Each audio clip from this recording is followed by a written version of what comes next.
pouring pus on your cereal? That glass giving you loogies? And could your kid hit puberty early because of it? You've been drinking milk since childhood, but don't swallow the lies.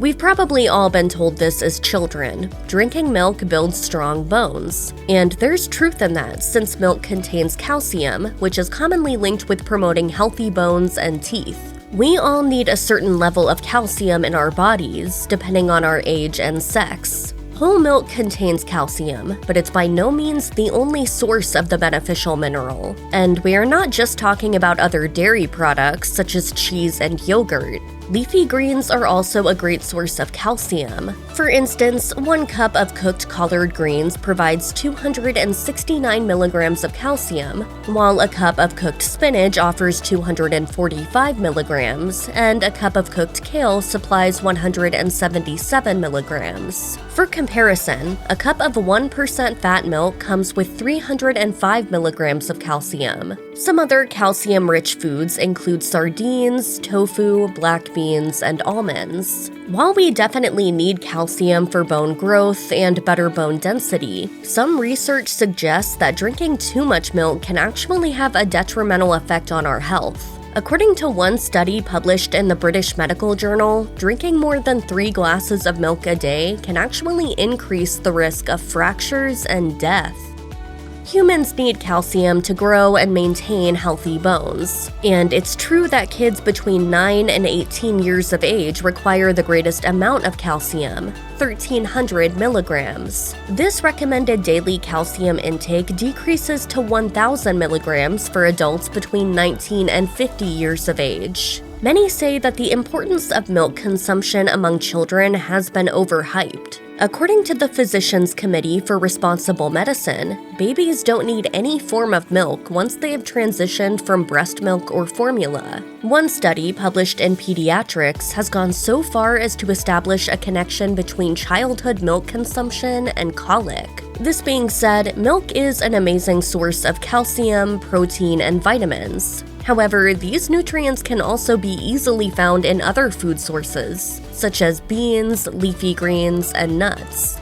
Flavored milk consumption among children is a potential health risk as well. While still a source of some essential nutrients, flavored milk comes with added sugars and artificial flavors, which can have negative health implications for children, such as obesity and dental problems. Amy Lano, a professor of nutrition at the University of North Carolina at Asheville, is highly critical of flavored milk, telling Live Science, "An 8-ounce glass of low-fat chocolate milk has the same number of calories from sugar as an 8-ounce glass of Coke or Pepsi." There's only one thing I hate more than lying.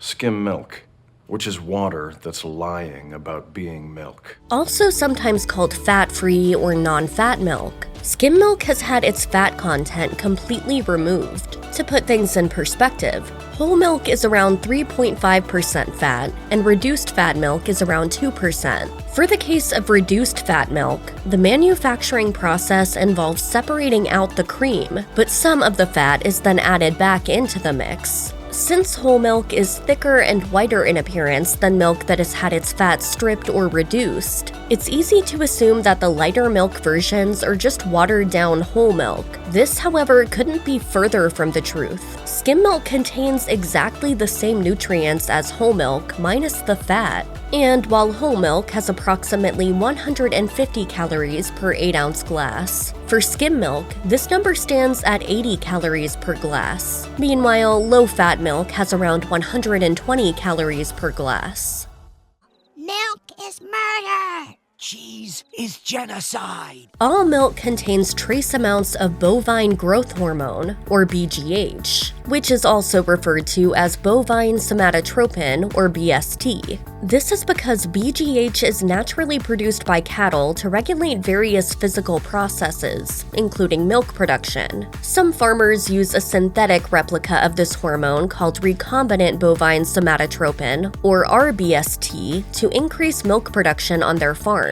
While some are up in arms about the potential dangers of RBST, tests have shown that milk from bovine treated with RBST is indistinguishable from milk that has been administered the hormone. More specifically, 90% of RBST is destroyed during the pasteurization process, while the remainder is completely broken down during digestion. Those concerned about milk from cows treated with RBST can opt for RBST-free milk. All it takes is a quick look at the product's label. Some of the phrases to look for on the milk carton include RBGH-free milk, RBST-free milk, or from cows not supplemented with RBST. Based on research findings published in Reproductive Toxicology, puberty is beginning at progressively earlier stages. While the exact reasons for this phenomenon are unknown, some have attributed this trend to hormones and milk. More specifically, it has been suggested that the administration of RBGH to some cows to boost their milk production may be linked to early puberty. Numerous studies have since refuted the notion that the minuscule amounts of growth synthetic hormones in milk trigger early puberty, per Verywell family. Firstly, the amount of growth hormone in milk produced by cows treated with RBGH and cows not treated with the hormone is approximately the same. In addition, any small amounts of the hormone in the milk are neutralized in the digestive tract. Furthermore, a study in Carker found that growth hormone differs from estrogen in that it has no influence on sexual development. So, what's the reason for the early onset of puberty in children? Two contributing factors identified by a number of studies include better nutrition and a growing incidence of obesity in kids. According to Psychology Today, another factor to consider is exposure to estrogen-mimicking chemicals found in some common products such as plastics and even lotions and toothpaste. I see you're drinking 1%. Is that because you think you're fat? As we've covered, milk is sold with several different levels of fat, each of which has a different calorie count. If you're really concerned about your fat and calorie intake, you can always opt for skim milk. However, even those trying to shed excess pounds with a taste for whole milk shouldn't be overly concerned about indulging in the dairy. The fat in whole milk is what makes the product filling. This sense of fullness can help curb appetite and potentially lead to reduced calorie intake, which definitely makes sense when it comes to weight loss. Milk also contains carbs, which not only help the body function, but also provide energy. According to a study published in Nutrients, incorporating dairy into a limited calorie diet increased weight loss and fat reduction. Another study from the New England Journal of Medicine, however, found that consuming milk had no effect on either weight loss or gain. The misconception that milk is packed with pus likely stems from a misunderstanding of some aspects of the dairy industry. When appropriately collected and processed, milk contains minimal amounts of pus, a mixture of dead white blood cells, skin cells, and bacteria. NutritionFacts.org estimates the actual amount of pus in a cup of milk to be around a drop or less. Pus is a normal part of cattle's immune system and is often produced due to mastitis, a condition where the udders become infected. While the levels of pus in milk are minuscule, milk does contain somatic cells, a substance primarily composed of white blood cells. The amount of somatic cells present in milk is used to assess the product's quality, with a high somatic cell count indicating that the cow is likely to be battling an infection. To ensure that consumers receive the best possible quality of milk, governments have implemented restrictions on the allowable somatic cell counts in milk products available for commercial sale. In the States, Grade A milk can't contain more than 750,000 somatic cells per milliliter. Conversely, the European Union, Canada, Australia, and New Zealand have set a lower limit of 400,000 cells per milliliter for somatic cell counts in milk intended for human consumption. Essentially, this means that a significant portion of milk in the US is of lower quality than in these countries. Some people believe that drinking milk can increase the production of phlegm or mucus, a substance made by the respiratory system that can become particularly bothersome when we have a cold. It's sometimes said that this belief dates back to the 12th century, when Jewish court physician Moses Maimonides noted in his treatise on asthma that milk causes a stuffing in the head. The idea that milk causes congestion was described in the influential baby and child care book by Dr. Spock, first published in 1946. Interestingly, the idea was still mentioned in a 2011 printing of the book. Today, the belief that milk causes phlegm persists, despite an absence of scientific evidence supporting this connection. In fact, studies have found that there's no link between milk consumption and congestion. For instance, a study published in the Journal of the American College of Nutrition found that drinking milk made no difference to mucus production in people with the common cold. Some experts have said that the misconception that milk causes mucus can be attributed to our perception. This is because mixing milk with saliva can generate a sensation of thickness that coats the mouth and throat in a similar way to phlegm. Milk was a bad choice. Milk naturally contains a sugar called lactose, which is the product's main source of carbs. In fact, an 8-ounce cup of cow's milk contains around 12 grams, or 3 teaspoons, of sugar. Skim milk may contain slightly higher levels of lactose than whole milk because when the fat is removed from the milk, the remaining sugar becomes a little more concentrated. We normally don't perceive milk as being sweet because the table sugar we are used to is around 6 times sweeter than lactose. Unlike added sugar, naturally occurring lactose contains nutrients that help prevent blood sugar spikes and unpleasant crashes, per Integris Health.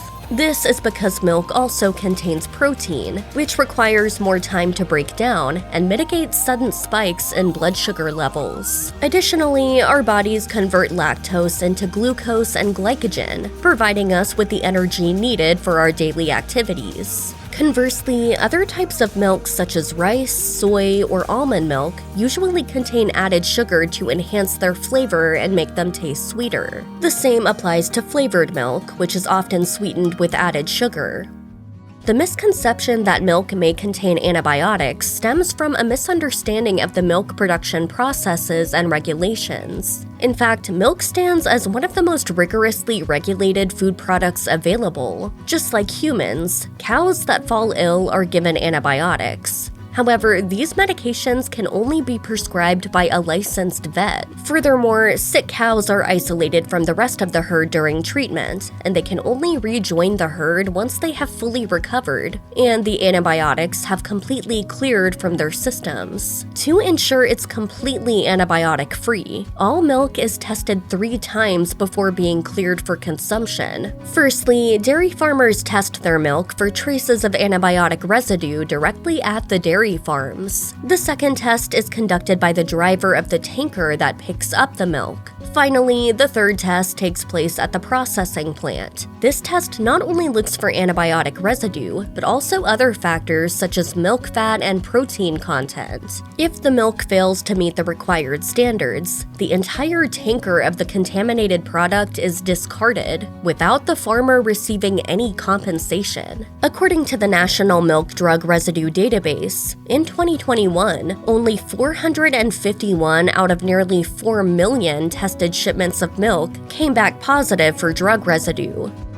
Since the most prevalent kind of kidney stone is called calcium oxalate, many people mistakenly believe that it's caused by consuming calcium. In reality, this couldn't be further from the truth. Drinking milk and consuming calcium-rich foods, such as cheese and yogurt, actually reduces the risk of kidney stones. According to the University of Guelph, this is because the calcium in milk binds to oxalate before reaching the kidneys, making kidney stones less likely. Oxalate is found in a wide range of foods, including fruit, vegetables, nuts, seeds, legumes, and grains. As such, individuals who suffer from kidney stones may wish to limit the consumption of these products. Alternatively, they can also eat calcium-rich products such as milk during meals to increase the chances that the calcium in the milk and oxalate bind together in the stomach and intestines before reaching the kidneys. Notably, while calcium that occurs naturally in food can reduce the risk of kidney stones, the same can't be said for calcium supplements, which have been linked with an increased risk of the condition, according to Let's Eat Healthy.